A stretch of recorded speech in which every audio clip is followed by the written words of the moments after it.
अलैकुम वरहमतुल्लाहि वबरकातुहू। मेरे मोहतरम दोस्तों और बुज़ुर्गों, आज मौजूदा हालात के बारे में बयान करूंगा। दोस्तों, आज मेरी वीडियो उन अन्य भक्तों के लिए है जो हमारे नबी हुज़ूर पाक सल्लल्लाहु अलैहि वसल्लम के बारे में अनाप शनाप बकते हैं। तो दोस्तों, वीडियो को शुरू करने से पहले चैनल को सब्सक्राइब करके बेल आइकन की घंटी को दबा दें, और अगर वीडियो अच्छी लगे तो वीडियो लाइक करके चैनल को सब्सक्राइब करें और वीडियो को ज़्यादा से ज़्यादा फैलाने की कोशिश करें। दोस्तों, आज फिर अल्लाह के नबी पाक सल्लल्लाहु अलैहि वसल्लम के सामने गुस्ताखी और यह सबसे बड़ी गलती हमारी है। क्यों कि हमने कभी उसके मुकाबले में खड़ा होकर के जवाब नहीं दिया और उसके मुकाबले में हमने कभी एहतजाज नहीं किया। दोस्तों, वो लोग जो गाय और गाय मूत्र का सेवा करके ट्विटर पे आते हैं और हमारे प्यारे नबी सल्लल्लाहु अलैहि वसल्लम को गालियाँ देते हैं, हमारे नबी पाक सल्लल्लाहु अलैहि वसल्लम के सामने गुस्ताखियाँ करते हैं। मैं यही कहना चाहता हूँ मेरे वो उन हिंदू भाइयों से कि यह वीडियो आपके लिए नहीं है, ये उन हैवान के लिए वीडियो है जो ना अपने धर्म की इज्जत करते हैं ना दूसरे धर्म की इज्जत करते हैं। हाँ, क्या हमारे यहाँ हिंदू नहीं रहते? हम उनकी इज्जत करते हैं। वो भी सिर्फ इतना इज्जत ही नहीं बल्कि हम मंदिरों वगैरह में बैठती हैं, उसके बाद उनके वो जो त्यौहार होते हैं उन त्यौहार में भी शरीक होते हैं। तो क्या हम आपस में लड़ने लग जाएं? ये हिंदुस्तान है, हिंदुस्तान में सबको मिल करके रहने के और सबको आज़ादी के साथ जीने के हक़ है। तो क्या कोई भी मज़हब ये चाहेगा कि दूसरे मज़हब वाले को गाली दे? हर मज़हब यही चाहता है कि आपस में मिलजुल करके रहे, भाई भाई बन करके रहे। तो दोस्तों, जो इंसान, मैं ये नहीं कहता कोई भी मुसलमान अगर हमारे मंदिर वगैरह को तोड़े, अब कोई ये हिंदू भाई अगर मस्जिद को तोड़े तो नहीं, उसके लिए सख्त कार्रवाई की जाएगी। हमारा यहाँ जब मैं रहता हूँ वहाँ मंदिर भी, अगर किसी की हिम्मत है तो मंदिर को तोड़ के दिखाए या फिर मस्जिद को तोड़ के दिखाए। तो दोस्तों, हमें सोचने और समझने वाली बात है कि हम कैसे ज़िंदगी गुजार रहे हैं कि अल्लाह के नबी पाक सल्लल्लाहु अलैहि वसल्लम के सामने गुस्ताखियाँ हो रही है। कल क़यामत के दिन जब अल्लाह तबारक व तआला हमसे सवाल करेंगे कि तुम जब जानते थे, तुम्हें यह बात मालूम हो चुकी थी कि अल्लाह के नबी पाक सल्लल्लाहु अलैहि वसल्लम यानी मेरे महबूब के सामने गुस्ताखियाँ हो रही है, तो तुम उस वक्त क्या कर रहे थे?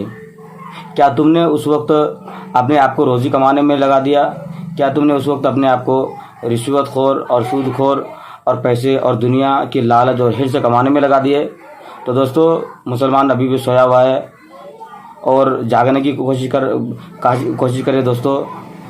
नहीं तो क्या है कि आपकी ज़िंदगी ऐसे चले जाएगी, आपकी जो आने वाली नस्ल है वो नस्ल भी वो गुलामी करेगी।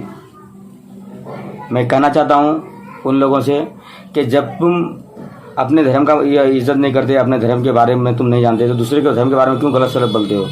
तुम पहले उसके मुतालिक तहकीक करो कि कौन सा दिन सच है, कौन सा इस्लाम सच है, कौन सा धर्म सच है। आज पूरी दुनिया में इस्लाम क्यों फैलता जा रहा है? लोग कहते हैं कि तलवार के नोक पे इस्लाम फैला है, तलवार के नोक पे इस्लाम फैला है। तो अभी फिर तलवार के अभी तो कहाँ, अभी तो इस्लाम भी फैल रहा है, तो अभी को कहाँ तलवार के नोक से इस्लाम फैल रहा है? आप खुद सोचो ना, पूरी दुनिया में आप क्यों नहीं छा पाए? पूरी दुनिया में इस्लाम क्यों छा रहा है? आप इसके बारे में कभी सोचे? क्यों कि इस्लाम सच्चा मज़हब है, इस्लाम में सच्चाइयाँ हैं, इस्लाम में जीने का तरीका है। मैं ये नहीं कहता कि इस्लाम के मानने वाले जो हैं वो कब बिल्कुल सही है, नहीं। गलतियाँ हर इंसान से होती है। गलतियाँ होने का मतलब ये नहीं कि हम दूसरे मज़हब को टिप्पणियाँ क्या करते, दूसरे मज़हब के बारे में गलत बोले, दूसरे के मज़हब के बारे में गलत बयान करें, नहीं। इस तरह की चीज़ें शरीयत ने हमेशा रोका है और किसी को बोलने की इजाज़त नहीं है। हाँ, अगर कोई मुसलमान अगर हिंदू भाई के बारे में या हिंदू मंदिर के बारे में अगर तोड़ने की कोशिश करता है या ये मूर्ति पूजा को तोड़ने की कोशिश करता है तो उस पर सख्त कार्रवाई की जाएगी। और कोई अगर मुसलमान भाई कोई अगर हिंदू भाई मंदिर या मस्जिद के बारे में या मदरसे के बारे में गलत बोले तो उस पर भी सख्त कार्रवाई की जाएगी। क्यों कि ये हिंदुस्तान है और हिंदुस्तान में सबको एक साथ जीने का हक़ है। आज हम करोड़ों में तकसीम हो गए मेरे दोस्तों, आज हम अरबों खरबों में तकसीम हो गए। क्यों? सिर्फ एक मज़हब के नाम पर हमने अपने आप को मतलब खून का प्यासा हो गए। मज़हब के नाम पर एक दूसरे को गले पैर छुरी चलाने के वास्ते तैयार हो गए। क्यों कि हमने अपने मज़हब को सही से पहचाना नहीं, हमने अपने धर्म को सही से पहचाना नहीं। क्यों? कोई भी धर्म चाहेगा कि उसके वो दूसरे धर्म के बारे में खिलाफ करे, उसके दूसरे धर्म के बारे में गलत बयान करे। तो दोस्तों मैं ये अर्ज करना चाहता हूँ कि किसी के धर्म को बुरा मत कहिए, किसी के धर्म को बेकार मत समझिए। वो ऊपर वाले के हाथ में है, कौन सही मज़हब है कौन गलत मज़हब को में अख्तियार किया हुआ तो मरने के बाद पता चलेगा। तो मैं यही अर्ज़ा करना चाहता हूँ कि किसी को बुरा मत कहिए। और हाँ, मैं अभी फिर खुला चैलेंज के साथ बोलता हूँ, मेरे नबी के हुज़ूर पाक सल्लल्लाहु अलैहि वसल्लम पर के शान में जो भी गुस्ताखी करेगा तो नारा सुन ले होंगे आप लोगों ने कि सर तन से जुदा, सर तन से जुदा, सर तन से जुदा हो जाएगा। अल्लाह के नबी, हाँ हमें गाली तो चल जाएगा, हमारा फैमिली को गाली तो चल जाएगा, हम पर कीजिए कर नहीं, लेकिन अल्लाह के नबी हुज़ूर पाक सल्लल्लाहु अलैहि वसल्लम पर आप कहते हो ना कि मुसलमान कितना बेमतलबी है, मुसलमान कितना बेमतलबी है।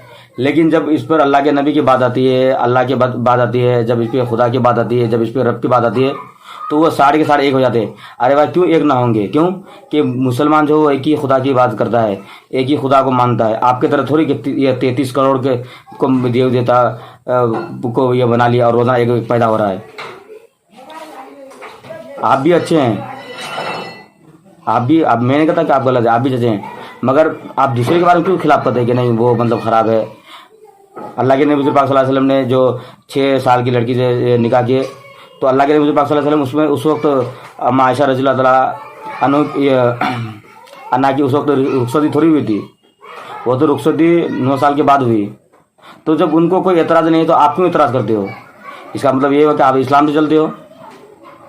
इस्लाम से जलने वालों अभी भी सुधर जाओ। मुसलमानों के बारे में एक चीज़ मैं आपको बताता हूँ, खुल के बता देता हूँ कि मुसलमानों को कभी कमज़ोर समझने की गलती मत करना। अभी देख लिया ना, नुपुर शर्मा जो हमारी जो एक बहन थी, मैं किसी को बुलाने का, मैं फिर बार बार बोल रहा हूँ, मैं किसी को बुरा नहीं समझता हूँ, सब हमारे भाई भाई हैं। वो बहन ने जो हमारे नबी के बारे में और अम्मा आयशा रज़ियल्लाहु तआला अन्हा के बारे में जो गलत बयान की, तो देखिए मुसलमान भाइयों ने क्यों सब एक हो गए। सिर्फ हिंदुस्तान के नहीं, बाहर के जो ममालिक थे वो सब एक हो गए। क्यों? अरे भाई क्यों नहीं होंगे? क्यों कि मुसलमान में जीने का तरीका है। इस्लाम आज भी फैल रहा है, तो क्या इस्लाम तलवार के नोक पे फैल रहा है क्या? नहीं, इस्लाम जो फैल रहा है उसके बहुत सारे वजूहात है। अच्छा अखलाक पेश करना, दूसरों के सामने अच्छे अखलाक को दिखाना, अल्लाह के नबी जो बताए उन तरीक़ों पर चल करके दूसरे को दावत देना, फिर देख इस्लाम कैसे। और आपके अंदर थोड़ी कि गाँव मूत्र के सेवा करो और ये क्या कहता है प्राइवेट पार्ट की पूजा करो और उसके बाद देवी देवता की पूजा करो। इस्लाम की सबसे बड़ी खूबसूरती यही है, इस्लाम की सबसे बड़ी खूबसूरती यही है कि इस्लाम के मानने वालों को खुदा ने बनाया। इस्लाम के मानने वालों को खुदा ने बनाया। और कितनी बड़ी बेवकूफ़ी की बात है कि तुम लोगों ने खुदा बनाया। जरा आप खुद सोचो। मैं फिर भी कह रहा हूँ कि आप गलत नहीं हो, आपको जो मर्जी चाहे, आप जिस धर्म को मानने वाले माने, उसकी इबादत करें, हमें से कोई एतराज़ नहीं। लेकिन मेरे नबी के बारे में अगर गुस्ताखी होगी, मेरे नबी के शान में अगर गुस्ताखी की जाएगी, तो हम बिल्कुल हरगिज़ बर्दाश्त नहीं करेंगे कि यही हमारा मिशन है दुनिया में जीने का। क्योंकि अल्लाह तबारक व तआला ने पहले ही कुरान मजीद के अंदर इरशाद फरमा दिया कि तुम दुनिया में भेजे गए हो वहाँ सिर्फ मेरी इबादत के लिए। मुसलमानों, आप पूरी दुनिया में देख लीजिए, पूरी दुनिया में देख लीजिए, सबसे ज़्यादा अगर दौलत के एतबार से अगर किसी को दौलत दी तो वो हिंदू है। बिल गेट्स को दीजिए, उसके बाद एलन मस्क को, जेफ बेजोस, अरबपति खरबपति भी है। लेकिन मुसलमानों में इतने नहीं है। मगर मुसलमानों को खुद मालूम है, मुसलमान खुद ये जानते हैं कि मरने के बाद हमें एक ना एक दिन खुदा के पास जाना है। और जितनी दौलत कमाए, जितनी शोहरत कमाई, इन तमाम चीज़ों का हमें कल क़यामत के दिन हिसाब देना है। मुसलमान की ये बात मालूम है। तो मुसलमान अल्लाह तबारक व तआला की इबादत भी करता है, रिज़्क़ भी कमाता है हलाल तरीके से, उसके बाद अपने आप को देखता है, उसके बाद अपनी फैमिली वालों को देखता है, अपने घर वालों को देखता है, अपने रिश्तेदार को देखता है, मस्जिद मदरसे, उसके बाद खानका, इन तमाम की जिम्मेदारी जो है ये मुसलमान नहीं, हर मुसलमान पर ज़रूरी है। हालांकि मुसलमान जो इतना मालदार नहीं है। तो ये एक बात समझ में आई कि मुसलमानों को लग्जरी लाइफ नहीं चाहिए, मुसलमानों को महंगे महंगे कार नहीं चाहिए, मुसलमानों को प्राइवेट जेट नहीं चाहिए, मुसलमानों को बड़ी बड़ी क्या इमारतें नहीं चाहिए। मुसलमानों को क्या चाहिए? रहने के लिए छत मिल गई, उसके बाद कपड़ा, बदन ढकने के लिए कपड़ा मिल गया और 2 वक्त का खाना मिल गया। यही मुसलमान के लिए दुनिया में जीने के लिए यही काफ़ी है। मुसलमानों को दुनिया में जीने के लिए यही काफ़ी है। आप खुद सोचो कि इस्लाम से जलने का क्या बता रहे हैं। आप खुद सोचो। आज भी मुसलमान, या हिंदू जो मज़हब है, हिंदू मज़हब के लोग, हिंदू को मानने वाले आज भी मुसलमानों के अंदर मुसलमान बन रहे कि नहीं बन रहे हैं? आप हमें बताइए, क्यों मुसलमान बन रहे हैं? कि उसने जब उस पर दावत दी गई, जब उसको इस्लाम की दावत दी गई, तो उन्होंने सोचा कि हम जब ये क्या कहता है बुतों की पूजा करते हैं, जब हम दरख्त की पूजा करते हैं, जब हम और चीज़ों की आग की पूजा करते हैं, तो इससे हमें कोई चीज़ हासिल होती नहीं। जब एक अल्लाह की इबादत होती है तो अल्लाह तबारक व तआला उसकी परेशानियों को दूर कर देता है, उसकी रोज़ी में बरकत आती है। समझे, दिन जीने का तरीका है।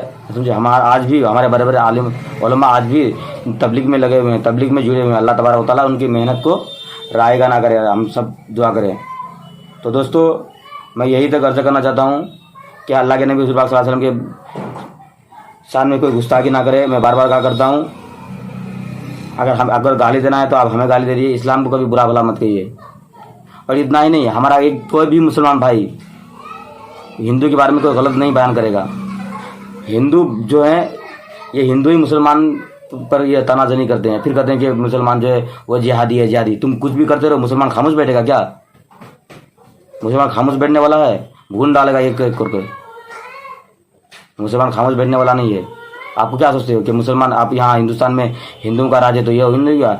जब हिंदुओं का राज है तो जब अंग्रेज हुकूमत यहाँ करा था, जब अंग्रेजी की हुकूमत थी, तब आप झक मार रहे थे क्या हिंदुस्तान के अंदर? जब अंग्रेजों ने, क्या हमारे आलिम उलमा शहीद नहीं हुए?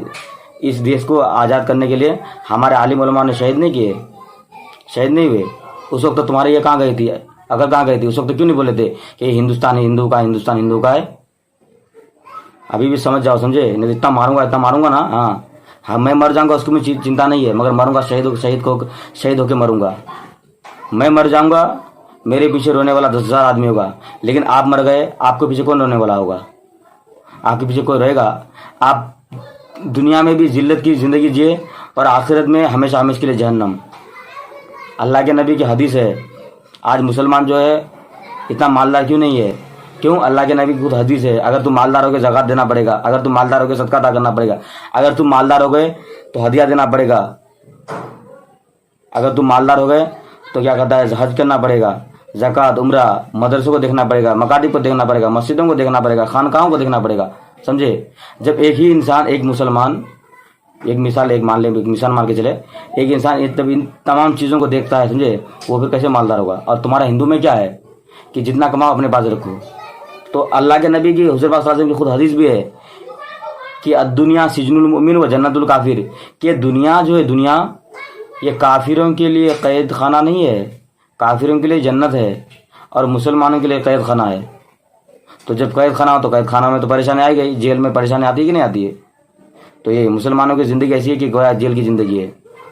हाँ, मर जाएंगे, यहाँ से मर जाएंगे तो अल्लाह तबारक तआला ने जो कुरान मजीद के अंदर बार बार और सैकड़ों जगह जो इरशाद फरमाया कि जन्नातिन तजरी मिन तहतिल अनहार खालिदीन फिहा अबदा, कि ऐसे जन्नत दूंगा जिसके नीचे से नहरें जारी होगी, और हर इंसान, हर ईमान वालों को दूंगा। तो दोस्तों, मेरी वीडियो अगर अच्छी लगी तो इस वीडियो को लाइक करके, चैनल को सब्सक्राइब करके, बेल आइकन की घंटी को दबा दें और इस वीडियो को ज़्यादा से ज़्यादा फैलाने की कोशिश करें। दोस्तों, आप वीडियो देखते हैं मगर वीडियो को फैलाते नहीं है। आप एक वीडियो फैलाएंगे, फिर देखिए इस्लाम के अंदर कितनी बढ़ोतरी होती है, फिर देखिए इस्लाम के अंदर क्या ताकत मिलती है। आप एक वीडियो को अगर दूसरे को शेयर करेंगे, फिर वो भाई दूसरे को शेयर करेंगे, दूसरे को शेयर करेंगे, तो उसमें क्या है कि इस्लाम के अंदर बहुत सारे ऐसे लोग जो इस्लाम को नहीं जानते हैं, इस्लाम के बारे में गलत बयान करते हैं, फिर उनको ये बात मालूम चलेगी कि नहीं, इस्लाम के अंदर सच्चाई यहाँ है। तो दोस्तों, यहीं तक मेरी वीडियो थी, और वीडियो को अच्छी लगे तो चैनल को सब्सक्राइब भी करें। और मैं आपको एक अच्छी चीज़ बताता हूँ, हमारे चैनल पे अभी प्रमोशन चल रहा है। अगर आप भी चाहते हैं कि आपका चैनल प्रमोशन हो तो आप एक छोटा सा एक कमेंट करके अपना चैनल का लिंक मेरे कमेंट में डालिए, मैं आपका चैनल पर करके उसमें ये कर दूँगा, मोनेटाइज करने के लिए भेज दूँगा। तो दोस्तों, शुक्रिया, अल्हम्दुलिल्लाह। अल्लाह तबारक व तआला से दुआ भी करें कि अल्लाह तबारक व तआला मस्जिदों की, मदरसों की, खानकाहों की और तमाम दुनिया में जितने बसने वाले ईमान वाले मर्द या औरतें हैं, इन तमाम के अल्लाह तबारक व तआला हिफाज़त फरमाए, गैरों से हिफाज़त फरमाए, क्योंकि ये ज़माना फितने वाला ज़माना है। अल्लाह तबारक व तआला हम तमाम की हिफाज़त फरमाए, जान माल की हिफाज़त फरमाए। तो शुक्रिया, अल्हम्दुलिल्लाह।